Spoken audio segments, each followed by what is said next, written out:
Hari ini aku akan ajak kalian untuk lihat-lihat koleksi yang ada di Galeri Nasional Indonesia yang ada di Jakarta, teman-teman. Jadi di sini banyak sekali karya-karya seni lukis ya, teman-teman. Jadi kita udah masuk ke dalam salah satu gedungnya. Karena di sini tuh ada beberapa gedung dan di gedung yang kita masuk ini adalah pameran tetap istilahnya, guys. Jadi lukisannya selalu sama, tapi di gedung-gedung yang lain itu sifatnya temporary gitu ya. Jadi bisa berganti-ganti lukisannya. Oke, di sini kita baru masuk sudah ada satu karya nih. Sebelumnya aku akan kenalkan dulu sama Bapak Romi. Ya. Nah, kita akan dipandu oleh Pak Romi ya di video kali ini. Pak Romi akan bantu kita jelaskan sedikit karya-karya yang ada di sini. Di sini kita lihat nih ada sosok Raden Saleh. Ini lukisan siapa, Pak? Jadi itu lukisannya si Fredrik.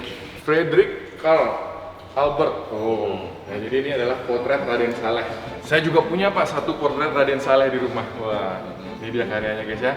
Jadi ini bercerita tentang apa di sini, Pak? Ini era yang monumen ingatan, artinya dari era awalnya seni rupa di Indonesia ya. Oke. Ini dari zaman kolonialis. Ya, jadi mulai dikenal di Indonesia lah begitu Pak ya. Ya. Tahun 1800. Oke, kita lihat guys ya, ini koleksi-koleksinya lagi. Kalau di sini pelukisnya berbeda-beda semua, Pak. Ya, beda-beda. Pelukisnya berbeda-beda ya teman-teman ya. Jadi kalau seni lukis itu eranya mulai maju itu setelah adanya si Raden Saleh itu ya. Nah, ini ada lukisan dari Andries Beckman. Ini adalah Kastil de Batavia. Jadi ini Jakarta zaman dulu seperti ini gitu. Selain lukisan di sini juga ada banyak memorabilia yang lain, ada sketsa, mungkin ada buku dan yang lainnya juga. Kita nggak bisa jelaskan semua satu persatu. Aku akan pilihin beberapa lukisan yang ikonik. Nanti teman-teman kalau mau lihat semua koleksinya, kalian langsung datang aja ke sini. Kita lihat di sini masih sama Batavia. Di sini ada yang besar sekali nih. Karya apa nih Pak? Kita lihat. Wakidi ya. Wakidi. Lembah Ngarai. Wah guys, ini judulnya Lembah Ngarai. Ya, jadi kelihatan tuh ya bukit ada gunungnya.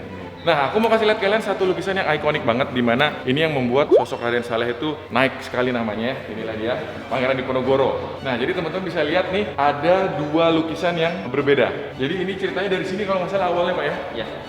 Dilukis oleh orang Belanda yang ini. Ciri khasnya gampang lihatnya ini, lampunya mengarah ke orang Belanda guys. Dan di gambar ini tuh orang Belandanya yang dadanya busung gitu guys. Digambarkan Diponegoronya tuh lebih rendah daripada orang Belanda gitu ya. Seolah-olah kayak Indonesia tuh kalah lawan Belanda. Tapi Raden Saleh melukis ulang. Raden Saleh mengeluarkan karya ini. Jadi ini tuh kayak karya yang diadu gitu guys ya. Nah, ini hasil karya dari Raden Saleh melukis Pangeran Diponegoro yang dibuat tingginya satu tangga setara dengan si orang Belanda tadi. Lampunya sekarang sudah mengarah ke Pangeran Diponegoro. Dadanya udah busung sekarang. Nah, nih ya. Jadi ini adalah cikal bakal Raden Saleh mulai dikenal di Indonesia dan dia berhasil merubah citra dari perjuangan Indonesia melawan Belanda lewat karya lukis. Tuh, karya Raden Saleh, penangkapan Pangeran Diponegoro. Cakep banget ya. Kita lihat di sebelah situ. Ini lukisan spesial. Kenapa ini dikasih pagar seperti ini, Pak? Ya karena ini asli. Ini asli. Ini bukan repro. Jadi ada beberapa lukisan yang memang direpro ya untuk pameran. Takutnya kalau karya asli dipajang nanti ada yang pegang lah, bisa dirusak gitu ya. Karena semua punya nilai sejarah berharga tinggi sekali. Ini karya apa, Pak? Siapa punya? Ini punya Raden Saleh juga. Raden Saleh juga. Ombak. Teman-teman lihat ya. Kayak badai, Pak ya. Ya, memang lukisan koleksi kita yang lagi layak untuk dipajang gitu. Oke. Jadi di Galeri Nasional ini punya ribuan koleksi sebenarnya. Cuman kalau yang kalian bisa lihat itu nggak semuanya gitu ya, bisa bergantian makanya. Nih, salah satu karya terbaik di sini. Dihitung nilai udah mungkin MM-an udah nggak ternilai guys ya. Kita lihat dulu guys sebelah sini guys. Ini Hendra Gunawan. Ya, itu yang Hendra Gunawan ini dari zaman dahulu sudah bisa memainkan warna-warna yang menonjol ya. Jadi gambarnya menarik dan selalu gesturnya tuh bergerak gitu ya, unik dia, nggak bisa kaku gitu gambarnya. Nah ini kata Pak Romi, salah satu karya Avandi di awal-awal ketika masih realis sebelum berubah karakternya dikenal orang dengan sistem pelototan itu dari tub langsung. Ini gambar yang dulu seperti ini. Pak Avandi, judulnya Ibu tahun 1941. Oh ini Sudarso, lain lagi nih ya. Judulnya Model. Kalau kayak gini asli nggak Pak? asli ini. Jadi kalau ada pagernya asli Pak? Ya asli. Kalau kayak gitu enggak? Kalau di sana kan karena repro memang bukan koleksi kita, tapi kan temanya memang harus ke situ gitu. Jadi diadakan di repro karya-karya yang ada biar cerita dari kurator itu tuh sesuai gitu. Nah kalau yang kayak gini? Kalau kayak gini kan memang eranya kita punya semua koleksinya. Ini ori tapi? Iya. selama tidak rusak sih sebenarnya, kalau memang secara kurasinya memang mungkin untuk ditampilkan. Ini udah masuk ke kubisme ini, Sudibyo. Wah, ini maestro-maestro semua yang ada di sini. Ini Trubus self portrait. Jadi ini wajah beliau ya. Trubus ini salah satu maestro lukis juga. Wah, ini kalau zaman dulu memang lukisan itu punya nilai yang sangat tinggi karena ini kutipan S. Sujoyono itu. Dia bilang, seni lukis baru tidak mempropagandakan kebagusan, keindahan. Jadi lukisan itu nggak sekedar indah, akan tetapi mempropagandakan kebenaran pada tiap-tiap orang. Jadi mereka kalau ingin bersuara, mereka buat karya biasanya seperti itu. Oke Pak Romi, kita sekarang sudah masuk di tahun 60-an ya. Kita keliling-keliling teman-teman ya. Tahun 60-an, masa transisi antara politik dan kebudayaan. Jadi di tahun 60-an banyak problem-problem politik ya di negeri kita ya. Ini Tatang Ganar, salah satu yang terkenal juga guys.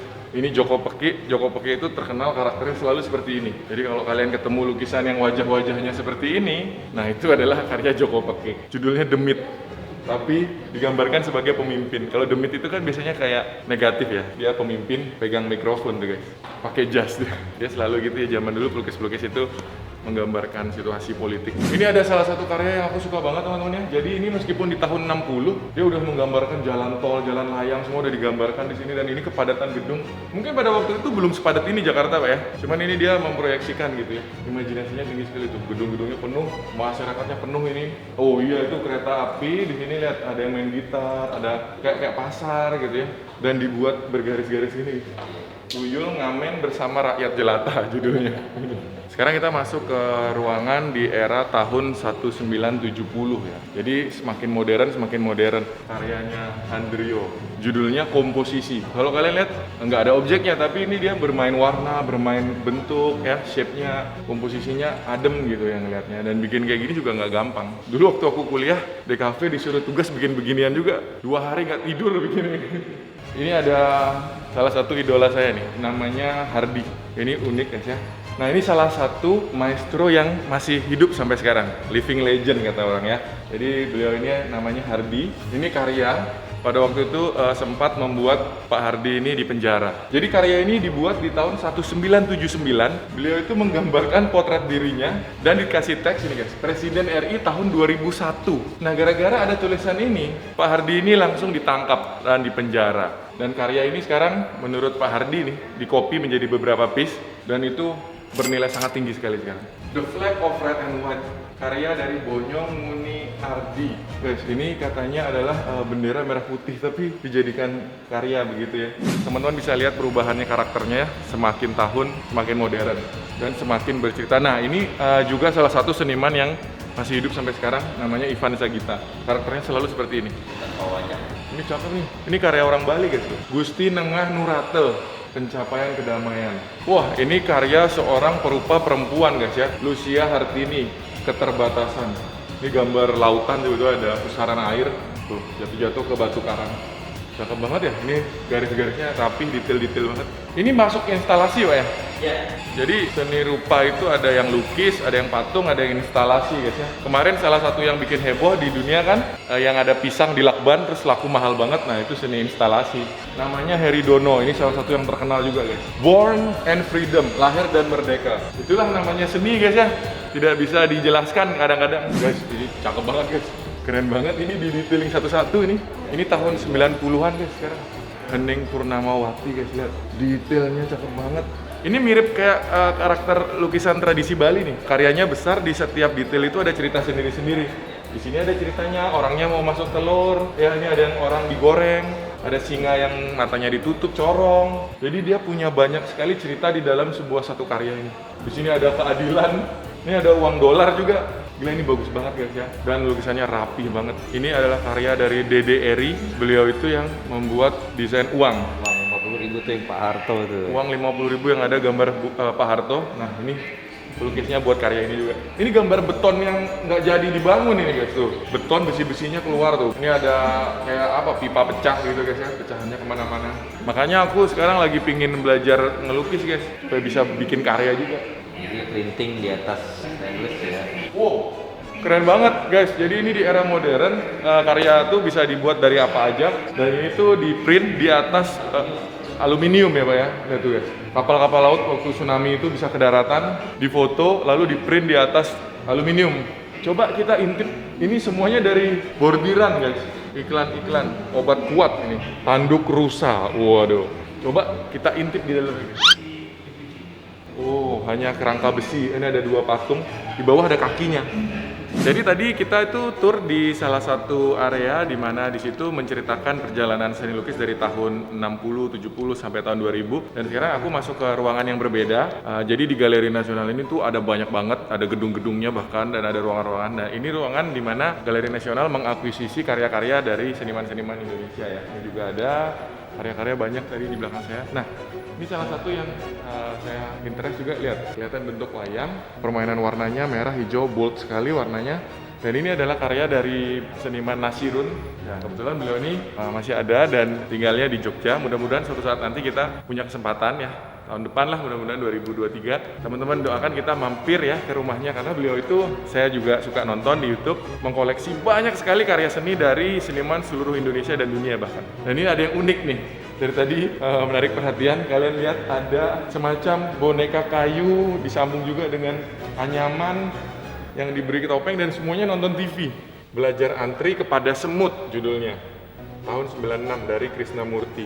Jadi itu udah dibentuk kayak patung singa gitu. Nah, di sini ada karya instalasi lagi nih yang menarik banget ya, seru banget. Ini karya dari Iriantin Karnaya, lihat.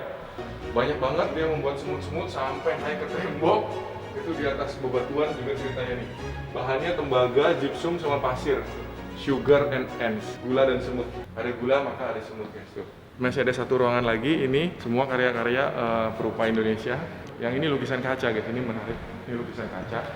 Jadi teknik melukis di atas kaca ini sudah hampir punah. Sulit, nanti medianya gampang rusak, bisa pecah. Ya, karena dia harus melukis terbalik. Setelah itu, dan ini juga permainan layering ya teman-teman. Kalau kalian bikin karya seperti ini, warna mana yang mau kalian tonjolkan paling depan terus dicat lebih dulu. Setelah itu ditumpuk begitu dari belakang.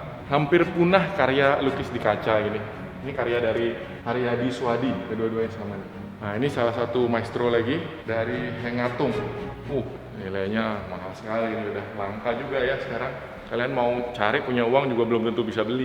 Di sini ada beberapa lagi tuh karya-karya. Saya nggak akan kasih lihat semuanya. Sebenarnya masih banyak lagi karya yang ada di Galeri Nasional ini. Buat teman-teman yang mau lihat semua koleksinya, kalian bisa langsung aja datang ke Galeri Nasional Indonesia. Semoga video ini bisa sedikit bermanfaat buat kalian dan menggugah rasa cinta kalian terhadap seni lukis, dan kita bisa majukan seni lukis di Indonesia. Terima kasih semuanya teman-teman sudah nonton. Bye bye.